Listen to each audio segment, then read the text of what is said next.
কিরে ফুটো, কোথায় গেছিলি? আর বাড়া কোথায় আর যাবো, গান মারতে মারতে এখানেই আসলাম। না সে ঠিক আছে, কিন্তু ভোদার বাল তুই এত খোঁচে আছিস কেন? আর বলিস না তো, লেওরা একটু মাল খাওয়ার জন্য ঝন্টুর দোকানে মাল আনতে গেছিলাম। আর চুদির ভাইটা বলে কিনা বাকিতে মাল দেবে না। বাড়িতে গিয়ে বাপের কাছে 100টা টাকা চাইলাম, বাপও ভোদা দিল না। 100টা টাকা যদি হাতে থাকতো না, ওই ঝন্টু গুদমানের মুখে ছুঁড়ে মারতাম। বল্টু, মাল বলতে মনে পড়লো, বহুদিন মাল খাই না, চল আজকে একটু বসি। বলছিস? হ্যাঁ গো পল্টুদা, চলো আজকে সন্ধ্যাবেলা একটু মাল নিয়ে বসি। আরে বাবা, বললাম তো এখানে কোনো কাজ নেই। এই অবেলা করে মাথা খাঁচাবেন না, তা যান এখান থেকে যান। খুব বিপদে পড়েছি দাদা, আমার এই মুহূর্তে একটা কাজের খুবই দরকার। বাড়িতে দুটো ছোট ছোট ছেলে মেয়ে আছে দাদা, খুব অভাবের ভিতরে পড়ে গেছি, একটা কাজের ব্যবস্থা করে দিন। আরে রাখুন তো আপনার অভাব, আপনাদের মতো লোকদের না ভালোভাবে চেনা আছে। আজকে অভাবের নাম করে একটা কাজ দেবেন, আর কালকে দোকান থেকে একটা দামি জিনিস চুরি করে পালাবেন। এইরকম কত দেখেছি, আপনি আর মানুষ চেনাবেন না। আসলে সত্যি কি জানেন, আপনাদের মতো লোকদের না অভাব যায় না মরলেও। আরে জানতো লেওরা, যান এখান থেকে, ধান্দার সময় ফ্যাস করবেন না। লেওরা ধান্দার সময় যত সব আলমাল এসে জোটে।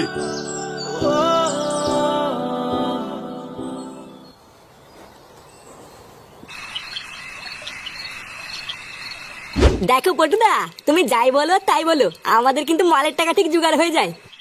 হ্যাঁ রে বড়া, তাজা বলেছিস। একটু আগে ভোদার বল 1 প্যাকেট বিড়ি কিনারও টাকা ছিল না, আর এখন দেখ সামনের উপর দুটো বাংলা পড়ে আছে।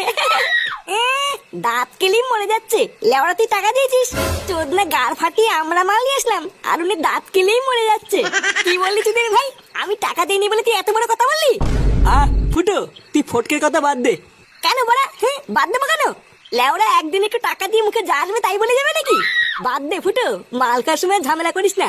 হ্যাঁ, ল্যাংচা ঠিকই বলেছে, ফালতু ঝামেলা না করে চল সবাই মিলে একসাথে মাল খাই। এমনিতেই অনেক রাত হয়ে গেছে, এর থেকে বেশি দেরি হয়ে গেলে কিন্তু আর বাড়িতে ঢুকতে দেবে না। হ্যাঁ পল্টুদা, ঠিকই বলেছো, নাও না শুরু করো। আরে রাখুন তো আপনার অভাব, আপনাদের মতো লোকদের না ভালোভাবে চেনা আছে। আসলে সত্যি কি জানেন, আপনাদের মতো লোকদের না অভাব যায় না মরলেও। আরে জানতো লেওরা, যান এখান থেকে, ধান্দার সময় ফ্যাস করবেন না। তুমি এখনো ঘুমাওনি? ঘুম আসছে না গগিন্নি। জানো, আজকে কাজ চাইতে গিয়ে একজন আমাকে বলল, আমাদের মতন মানুষদের নাকি অভাব যায় না মরলেও। ঠিকই বলেছে। সারা জীবন দিন রাত এক করে মাথার ঘাম পায়ে ফেলে কাজ করলাম, তবুও আমাদের এই অভাব আর গেল না গগিন্নি। এই অভাব যে কত বড় একটা অভিশাপ, সেটাই অভাবের ভিতরে যারা আছে তারাই ভালো বোঝে। আসলে কি বলতো, টাকা পয়সা ছাড়া এই দুনিয়ায় কেউ কাউকে চেনে না। তোমার পকেটে টাকা থাকলেই তুমি মানুষ, আর না থাকলে তো।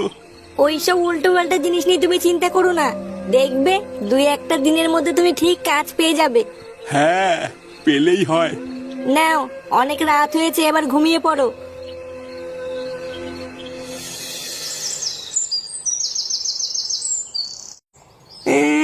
কাজ লাগবে?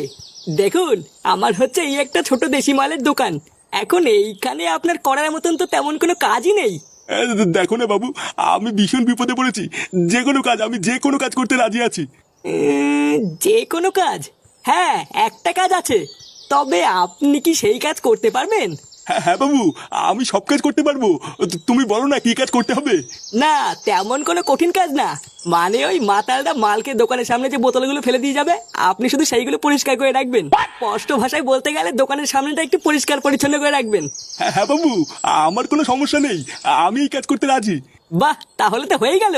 আপনি আজ থেকে কাজ শুরু করে দিন। দোকানের সামনেটা পুরো পরিষ্কার পরিচ্ছন্ন করে রাখবেন, আমি আপনাকে রোজ 150 টাকা করে দেবো। আচ্ছা আচ্ছা বাবু, ঠিক আছে। তাহলে এখন যান, দোকানের পিছনে একটা কল আছে, ওইখান থেকে জল ভরে এনে সামনেটা একটু ছিটিয়ে দিন। হ্যাঁ বাবু, যাচ্ছি।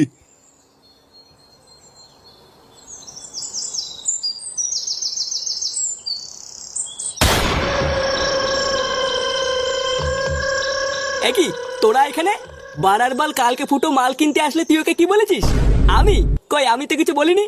কি হয়েছে, কিছু বলিসনি? ভোদা, কালকে তো খুব বলছিলিস যে টাকা না দিলে মাল দিবি না, আমার ধার লিখতে লিখতে নাকি তোর খাতা ফুরিয়ে গেছে।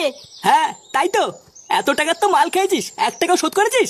যতদিন না টাকা শোধ করবি, ধার বাকিতে কোনো মাল দেবো না। এই চুদি ভাই, এই মাল দিবি না মানে? চোদনা, তুই কার এলাকায় মাল বেচে খাচ্ছিস? হ্যাঁ, চুদির ভাই বালচে ক্লাবের এলাকায় মাল বেচে খাবি, আবার বালচে ক্লাবকে মাল দিবি না? দেখো পল্টু, তোমার এলাকায় মাল বেচে খাই বলে কিন্তু প্রতি সপ্তাহে হপ্তা দেয়। হ্যাঁ তো কি আছে, হপ্তা দিস তো কি আছে, গরম মারছিস নাকি? চোদনা, তুই হপ্তা দিস নাকি বাল দিস আমার দেখে লাভ নেই।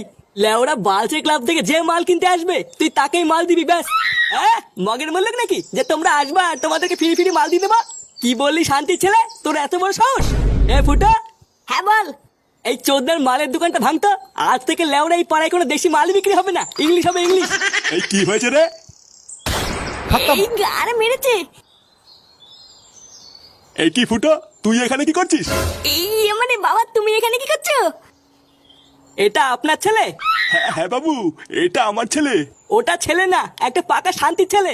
আপনি একটু আগে এসে বললেন আপনার বাড়িতে খুব অভাব, আপনার নাকি একটা কাজের দরকার। আর আপনার ছেলে আমার দোকান থেকে বাকিতে মাল খেয়ে খেয়ে 1600 টাকা বাকি করে বসে আছে। তাই কালকে যেই বাকিতে মাল দেয়নি, এখন বালচে ক্লাবের পল্টুকে নিয়ে এসছে আমার দোকান ভাঙার জন্য। কিরে শুনে বাচ্চা, এগুলো আমি কি শুনছি? এই মানে বাবা, ঝন্টু মিথ্যে কথা বলছে। আমি এমন কিছু করিনি। আমি তো মালই খাই না। ঝন্টু সব বানিয়ে বানিয়ে বলছে। কি হয়েছে? ঝন্টু সব বানিয়ে বানিয়ে বলছে? শুয়োরের বাচ্চা, এদিকে সংসার চলছে না, মা বাবা ছেলে বউ সব না খেয়ে মরছে, আর তুই এদিকে গাড় ফাটিয়ে ফুর্তি করে বেড়াচ্ছিস। শান্তির ছেলে, আজ তোর মতন অজার ছেলের গলায় পাড়া মেরে আমি মেরেই ফেলবো। কি hore হেই! কি hore